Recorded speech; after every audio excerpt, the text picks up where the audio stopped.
नमस्कार दोस्तों, बहुत बहुत स्वागत है आपका हमारे इस चैनल पे जिसका नाम है ल्यूसेंट इनसाइट्स।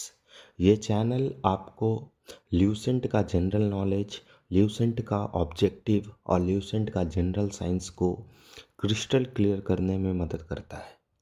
हम लोगों ने पार्ट 1 और पार्ट 2 में देखा कि ब्रिटिश गवर्नमेंट ने भारत में रेगुलेटिंग एक्ट क्यों लाया और भारत में रेगुलेटिंग एक्ट कब लाया। आज हम लोग क्विक रिवीजन के लिए रेगुलेटिंग एक्ट से रिलेटेड कुछ ऑब्जेक्टिव्स को करेंगे।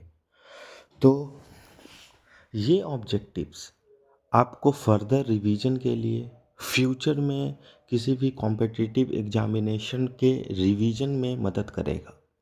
मैंने इस ऑब्जेक्टिव सीरीज में क्वेश्चंस के लिए अलग स्लाइड और आंसर के लिए अलग स्लाइड बनाया है, जिससे फ्यूचर में अगर आप इस वीडियो के माध्यम से या इस वीडियो के ज़रिए अपने एग्जामिनेशन के लिए रिवीजन करते हैं तो जो अलग अलग स्लाइड है, क्वेश्चन का अलग स्लाइड और आंसर का अलग स्लाइड, वो क्वेश्चन पढ़ के आपको आंसर सोचने में मदद करेगा। और अगर आप आंसर में गड़बड़ करते हैं या आंसर आप कंफ्यूज होते हैं कि इस क्वेश्चन का आंसर क्या होगा, तो आप अगले स्लाइड में जा कर के या वीडियो को प्ले करके आप आंसर को देख सकते हैं। तो आइए शुरू करते हैं रेगुलेटिंग एक्ट 1773 का objective. Question number 1। Question number 1 है, what was the main purpose of the regulating act 1773। 1773 में जो रेगुलेटिंग एक्ट आया था उसका मेन पर्पस क्या था।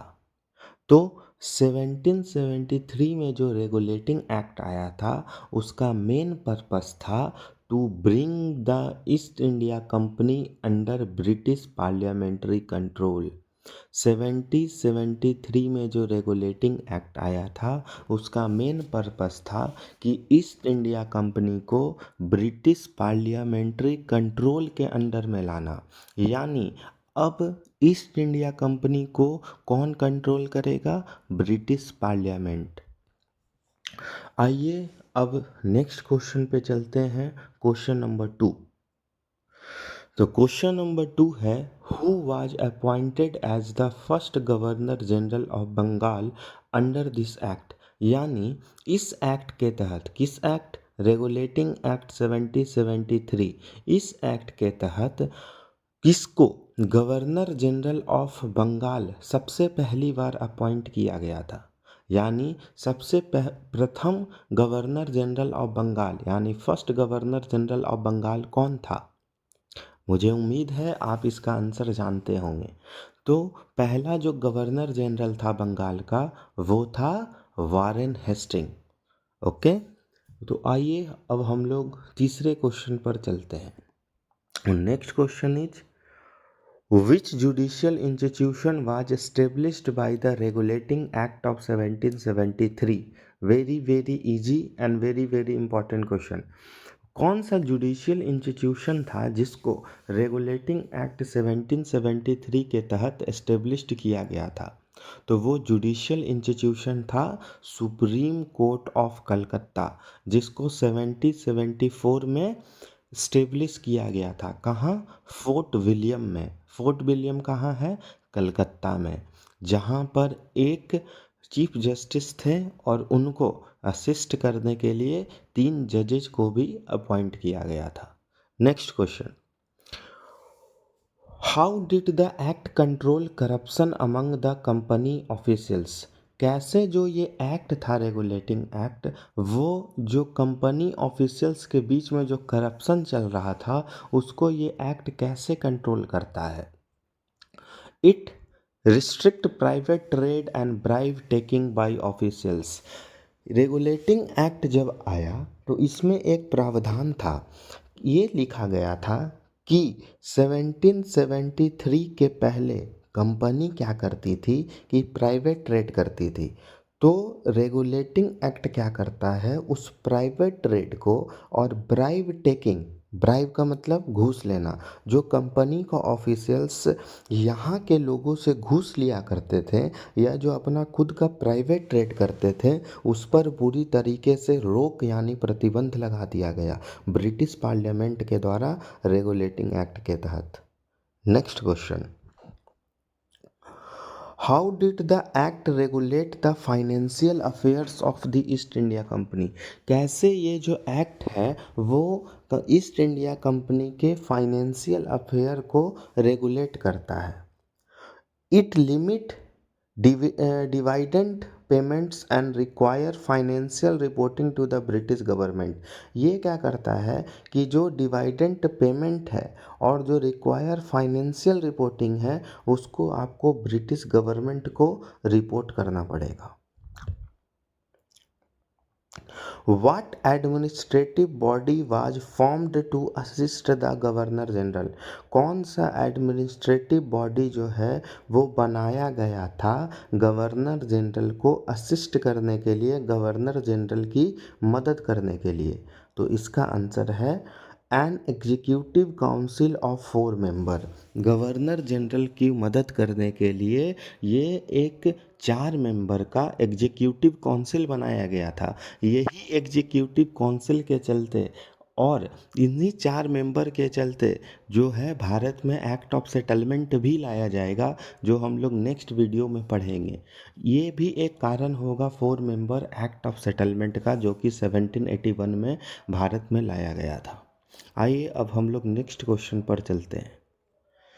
How did the regulating act impact the autonomy of the East India company? ये जो रेगुलेटिंग एक्ट है वो कैसे असर डालता है, कैसे इम्पैक्ट करता है ईस्ट इंडिया कंपनी के ऑटोनोमी पे?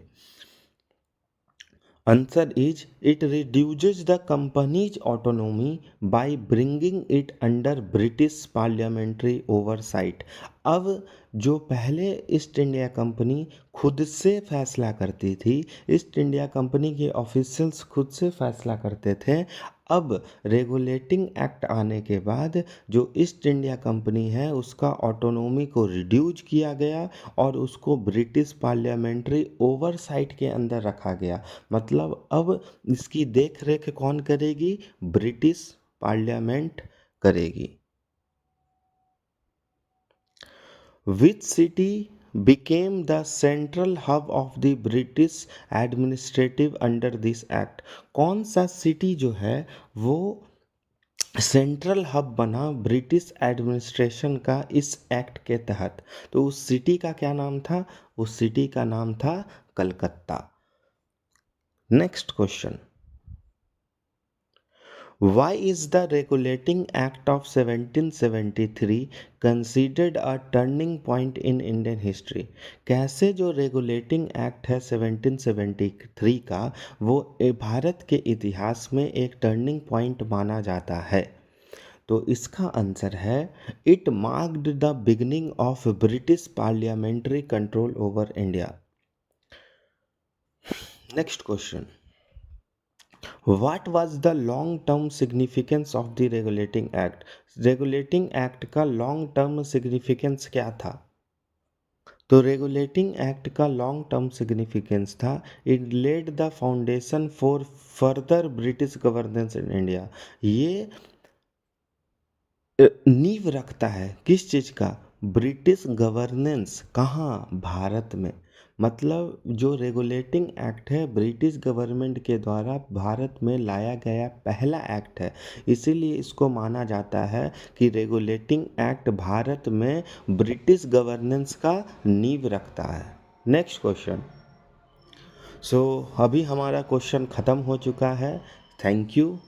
Keep learning with Lucent insights. और मैं आशा करता हूँ कि आपको ये वीडियो पसंद आया होगा। अगर पसंद आया है तो आप इस वीडियो को लाइक, शेयर और सब्सक्राइब कर सकते हैं और इस वीडियो को कुछ लोगों के पास शेयर भी कर सकते हैं, जिससे मैं आगे इस प्रोसेस को जारी रख सकूँगा। धन्यवाद।